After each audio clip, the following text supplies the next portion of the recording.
How's it going, everybody? Nick here. Welcome back to another Payday video, and today we are going to be reviewing Payday 3. Payday 3 is one of the most anticipated games of the year, including one of my own most anticipated games of the year, from people all over the world that are in love with the Payday franchise. You know, a co-op game with unique gameplay mechanics, distinct characters, infamous heists. We all couldn't wait for Payday 3 to come out, but what happened with Payday 3? This video serves as kind of my official review as of October 7th, about 2 weeks after Payday 3 has come out at this point. I have about 50 hours in the game, and although it's not nearly as much as some, I do believe that my experience with video games for over 20 years, including first-person shooters, and my love for the Payday franchise allows me to make a video like this. So I hope this can help inform you on how to spend your money if you haven't already spent money on Payday 3, and hopefully we can come up with some solutions to some of the issues I'm planning to showcase for Payday 3 in this video. Before we begin, please subscribe if you haven't already. I make tons of Payday content on this channel, and it means a lot to me if you guys subscribe. It lets me know you guys enjoy these videos and you want more of them. As for that, that's it for now. Let's move on to the good, the bad, and the ugly of Payday 3. Let's begin with the good of Payday 3, shall we? Let's start with a positive. The graphical upgrade from Payday 2 to Payday 3 is unreal, if you think about it. The jump from Diesel Engine specifically to Unreal Engine is genuinely amazing, and that's honestly no surprise. Diesel Engine was really outdated compared to what we have now. The environment in Payday 3 looks amazing. I also really like the colors in Payday 3. Seems more vibrant, and I'm sure that has to do with the engine it was created in as well, so or it being an Unreal Engine compared to Diesel Engine, right? I also think the heisters themselves look really good, but you know, ignoring the cursed images that have been posted here or there, but as well as the overall look to the police and SWAT, their uniforms, things like that. They overall just look really good. I really like the way the cloaker looks. I think some people have said that they don't like it. I personally really like the way the cloaker looks. Everything is detailed, and it honestly seems like Starbreeze put a lot of thought into how the heists connect together and flow together in Payday 3. I also think the weapons are well done in terms of the details on the weapons, as well as the reload animations. Overall, I think Starbreeze absolutely killed it in Unreal Engine 4, and I'm looking forward to the upgrade to Unreal Engine 5 that is coming, I believe, in 2024. So another good, I guess, of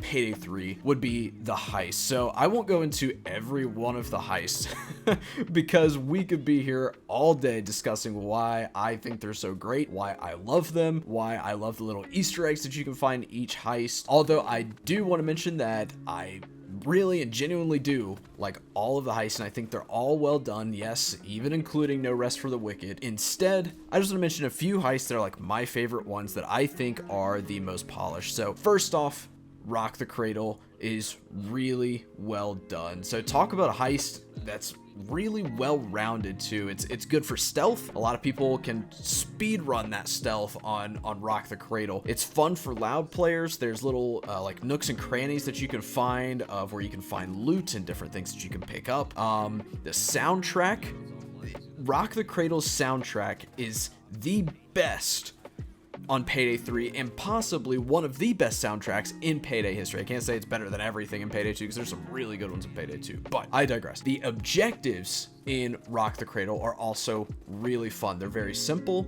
easy to figure out, tells you right where you need to go. You need to go to the office. You can look in there and you can find various different codes, and you can tell by looking at the key card thing or whatever it's actually called on the vault, oh, this is the type of numbers I need. And so it's really easy to figure out, and it's makes it to where you can do it solo, but it's also really fun even with teammates. You can kind of just be like, yeah, these are the numbers that we need. Okay, this matches this code. Let's put it in, and then we'll grab all the loot. Hey, did you get all the loot downstairs? Yep, I got it all. And then we can move it all upstairs. I mean, it's just a really simple heist all the way through for stealth and for loud. It's just overall a great heist. I think they knocked it out of the park for Rock the Cradle. And another thing about it, I've mentioned this kind of before when I was talking about graphics, but the graphics or the environment and the colors of Rock the Cradle are beautiful. It's so vibrant, it looks great, and in my opinion is probably the best looking heist in Payday 3. It looks awesome. Another one is Golden Shark. Golden Shark is my personal favorite heist in the game. I know that's probably kind of weird for some.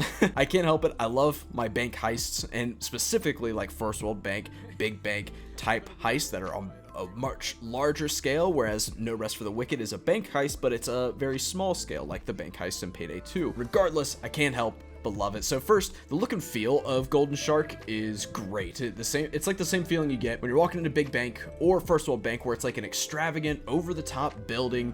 You can just feel that there's gonna be a lot of money.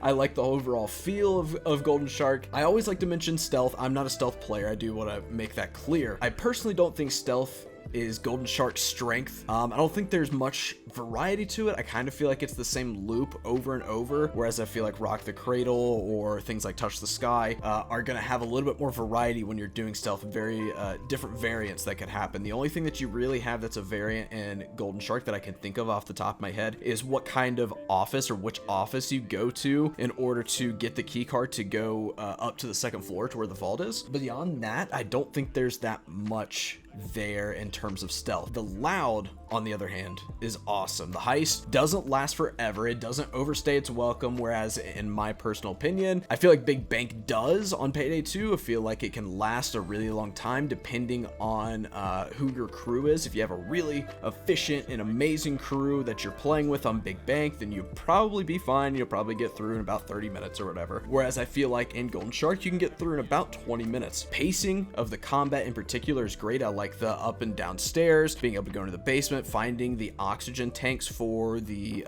drill that you put on the vault. I also like how from the vault area you can go directly up to the rooftop to where you can get to the helicopter instead of, I'm thinking of like Big Bank, if you don't have those assets purchased on Big Bank and Payday 2, then you have to go all the way through that big open area to get up to the ladder outside to get up to the roof to where you can put it in like the little helicopter area. So I feel like they kind of just skipped all the asset stuff and were like, hey, there's just a stairwell right here to get you up to the roof. It's like, oh, perfect. So I just feel like it makes it really convenient. I think it's a really well thought out heist. I feel like the layout of the building of the Golden Shark Bank is really well done as well as the overall environment. Not quite as pretty in my opinion as Rock the Cradle, but regardless, because it's Unreal Engine 4 and they did a good job, it looks really good. So in my opinion, it's just an overall amazing heist. And the last one I wanted to mention, I know I'm going on forever on heist, but last one I wanted to mention was Touch the Sky. Now, I've done this heist like a million times at this point, and yes, I've used the bathroom strategy to level up. If you want to know more about that, you can go watch the Noli's video on how to rank up quickly or get infamous levels quickly. Those things aside, Touch the Sky by itself as a heist is really simple but fun. It's easy to do. The objectives aren't too convoluted, but with just enough complexity to where having teammates is actually helpful. Stealth in this heist is good as well. They have like a vent system. They have a bunch of different cameras, etc., and you got things, I guess, high stress situations where you're trying to activate certain things that would be right in the sight of a camera or right in the sight of a guard that's roaming. There's a lot of different little things that make stealth fun, in my opinion, on Touch the Sky, but again, I'm a Loud player, so I feel like the Loud in this heist is great. The map itself isn't that large, which I think is fine. I think that's what makes it kind of fun, actually. You always have cops that are near you, even when you are down. You have the downtime in between your assault. You have your assault break. It feels almost like 10-15 seconds, and they're already back. Like, you don't have that much time because it's such a small map. They already start spawning in and moving in little by little. So I feel like the overall pacing is great. Then just the objectives themselves, even in Loud, are just really easy and fun to do and great for having a co-op teamwork type of heist. Although me talking about all the heists may not mean anything to you, especially if you've never played them, I wanted to make sure I talked about my favorites in the game and discuss what kind of things make them good, because honestly, all the heists in the game have some elements that I've listed about these heists in them. They're excellently crafted, and I feel like it's more of like a Payday the Heist scale of heist with a little bit slower of Payday 2 pacing. Not as quick as Payday 2, a little bit slower, but Payday the Heist scale heists. And I'm sure you guys understand what I mean about these heists if you've played them, so hopefully I explained that at least somewhat well. And then for the last good that I have here is the core gameplay, which is, I guess in my opinion, the most important, right? As far as core gameplay is concerned, I feel like Starbreeze truly has something special. The combat, the movement, the teamwork, the characters, heisters, it just all comes together well if we're excluding progression and skills, which I'll get to here in a second. I hope the Starbreeze will listen to their community and continue to improve on Payday 3, because I believe in a year's time Payday 3 will be absolutely amazing, and I think this core gameplay that we have here will all kind of start to just meld well together. Now that I've talked about that, let's move on to the bad. So for the bad, let's go ahead and start off with cosmetics. I didn't really know exactly where to put cosmetics, so I kind of feel like the bad is kind of just in the middle of the road. I have more bad things to say, I guess, about cosmetics, but it's not like the end of the world. So anyways, I don't hate the cosmetics, but I definitely don't love them. I mean, truly you have, what is it, like 5 to 6 outfits, and granted, some of them are really cool. Like, I like the leather jacket outfit. I also like the, I guess my personal favorite is Joy's OG outfit. Looks really cool on some of the other heisters, but obviously I play Joy a lot, so I like it on Joy. We unlock for those outfits, I mean, you unlock the outfits themselves, and then you unlock different colors for them. So it's the same outfit that you unlock again, but a different color. So after you unlock those different colors, you then have to spend in-game currency. Then if you don't have enough slots to purchase the outfit, that is a different color, by the way, you have to use C-stacks. Eventually, you have to get to the point where you use C-stacks, which can cost a ton of money if you have to buy more C-stacks. And so you're probably asking, Nick, that doesn't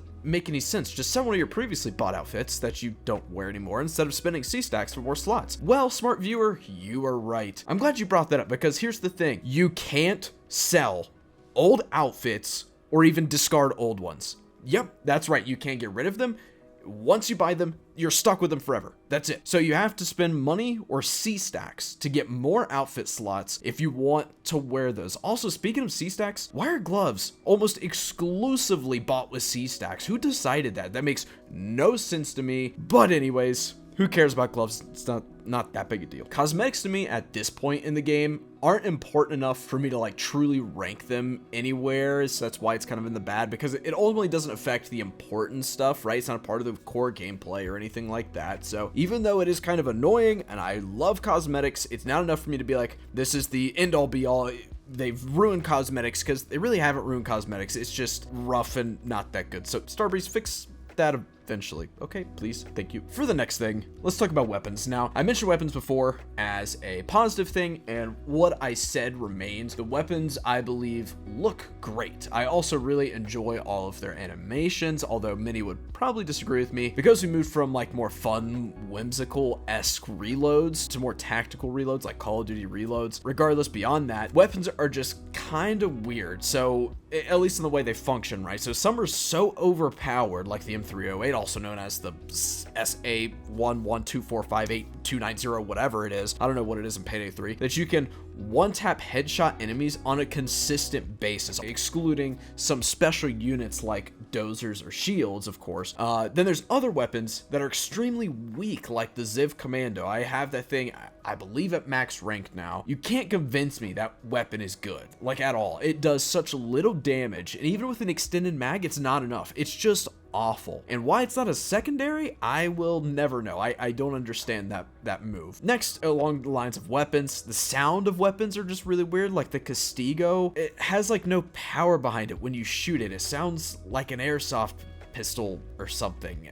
I don't know. But one thing I did want to mention, and I know this is still kind of in the bad, I kind of include it in the weapons as a whole, is the overkill weapons. Surprisingly, I like the overkill weapons. I think that they can be kind of weird, but they're not like bad or anything. So like the Thanatos is amazing. It's a lot of fun to use, being able to shoot through walls. You don't get a ton of ammo in it, and I think that's a good thing. I mean, you still get, I think, 10 or 15 rounds in it, which is virtually 15 kills, or I think it's 2 or 3 shots to the head of a dozer to kill them. So, I mean, you can absolutely utilize that Thanatos really well. It's really fun to use. The Piglet is just meh, and oftentimes kills me instead of helps, but that's a skill issue. I suck, so that's not necessarily a hit on the Piglet itself. Regardless, overall they're all right, and as an overall category of weapons, though, including the overkill weapons, they're just kind of weird, weak, or they're too strong, or they're boring to use. There's really no way around weapons as a whole being just flawed, and it's really, really unfortunate. Now that we've kind of talked a little bit about the things that I find that are bad about Payday 3, let's go ahead and take a look at the things that are truly ugly about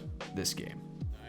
So before we get into the ugly side of Payday 3, I do want to preface this by saying this is no direct hate towards the devs or anything like that. I never want to come across as if I'm like purposely saying they're the worst, they suck. I'm pointing out direct issues that I have with Payday 3, and I'm pointing them out so maybe it could be helpful either to them if they were to happen to hear this, or just to kind of start a discussion and also to inform others that haven't purchased Payday 3 yet. So first off, let's go and start with the obvious one, the servers. The servers are just bad. There's a lot that could be said here that I'm sure other people have already mentioned in their own videos, content, etc., but let me voice my concerns as well, just to kind of add to the dog pile. First of all, online only is a huge mistake for our solo players, and what happened during the first week of release, i.e. not being able to play because servers were down, is exactly why you don't have an online only game. That's why we need an offline mode. There's no excuse for it in 2023. Either delay the game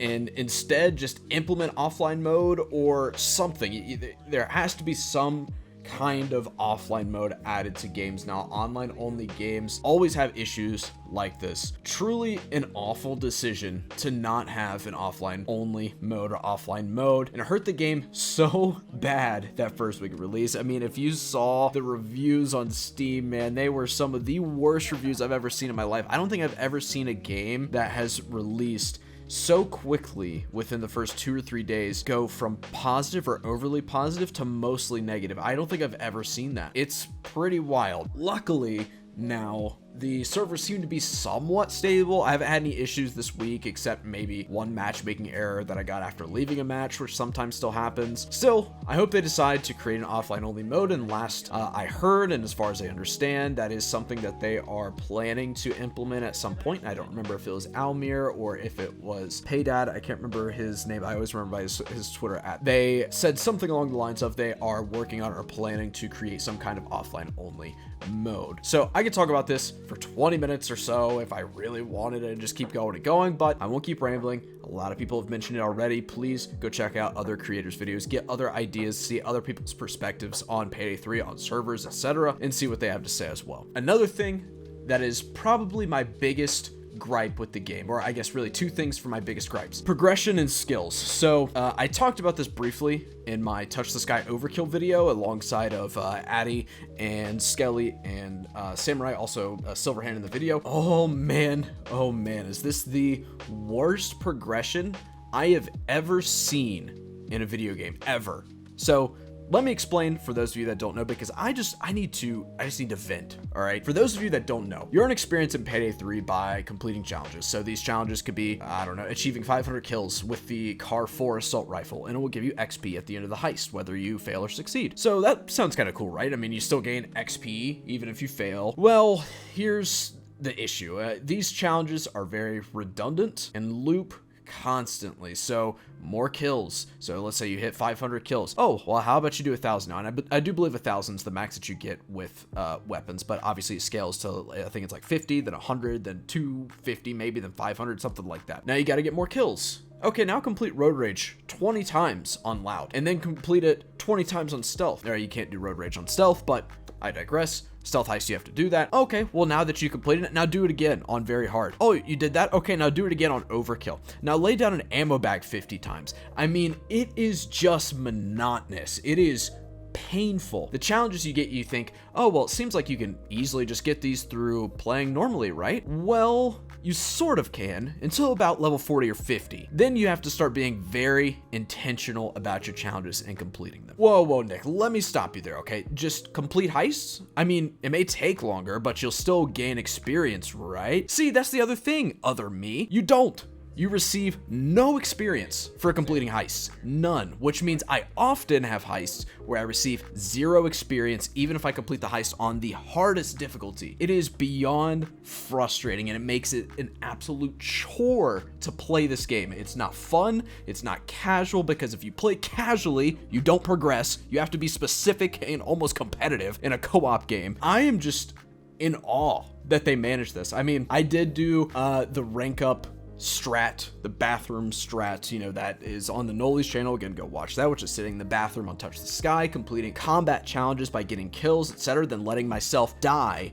and starting all over again with new weapons, equipment, etc. I don't even complete heists anymore because I'm trying to level up. If you're gonna grind levels, you don't even complete the heist. You complete challenges and then die. What? What is that gameplay loop? It's just a horrible system, and if I'm being honest, I don't even want to play Payday 3 anymore. Is it fun with friends? Sure, for like an hour or so. Then I'm ready to play something else. I don't want to grind challenges. I just want to play and be rewarded for it. You know what I mean? You could say, but Nick, we are rewarded. We get new weapons and skills. Oh, you mean the weapons that are wonky or sound weird and don't feel right and are either overpowered or way too weak? And skills. Oh, all right, perfect timing. Let's talk about skills. The skills in this game, let's just be blunt. They suck. No sugarcoating it, no fine lining. They suck. Why is that? None of them truly do anything. They all work towards allowing you to have edge, grit, or rush, all of which give you either damage resistance, or movement speed. The problem? They only give you 10%. 10% is so minuscule that why would I even try to create some unique build, because they all virtually do the same thing, except one gives you 10% damage, or you can get 10% damage resistance or movement speed. You can have all three at once. So what? It's 10%. I believe you get all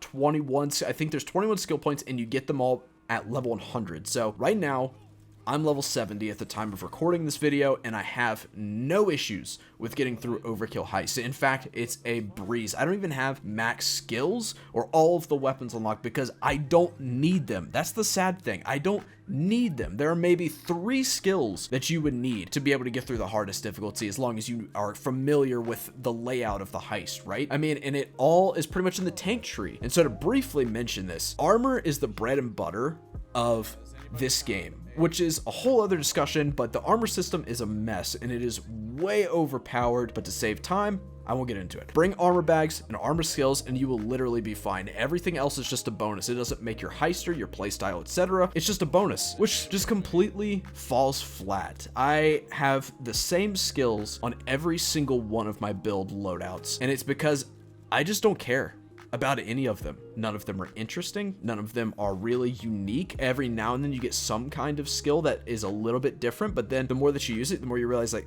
this doesn't really do much. It's just truly sad and disheartening.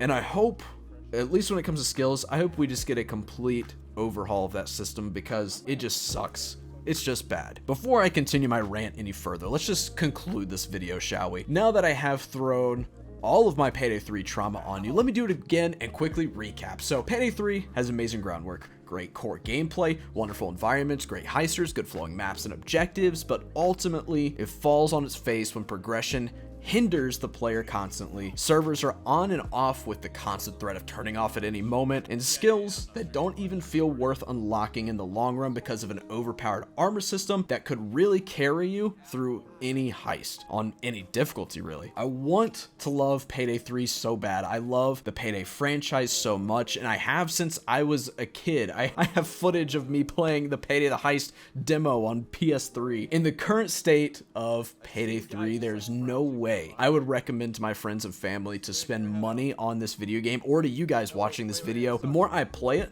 the more the flaws shine past the good things in the game, and until Starbreeze fixes those glaring problems, I won't be suggesting it to anyone, and personally, I will not be playing it as much myself unless I have friends or people in the Discord that are wanting to play. Anyways, I hope this video was at least somewhat informative and helps you decide what you want to do with your money if you haven't purchased already, and maybe a developer will see it, who knows, and hopefully it comes across as, although maybe harsh, but also loving criticism, to say, I love your game. It has the core elements there. There's just things that have to be fixed, and I'm begging you to fix it because I want to play more of this game, but right now I just hate it.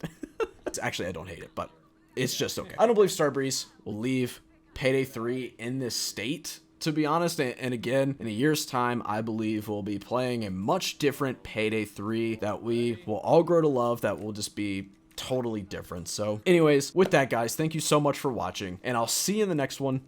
Peace out.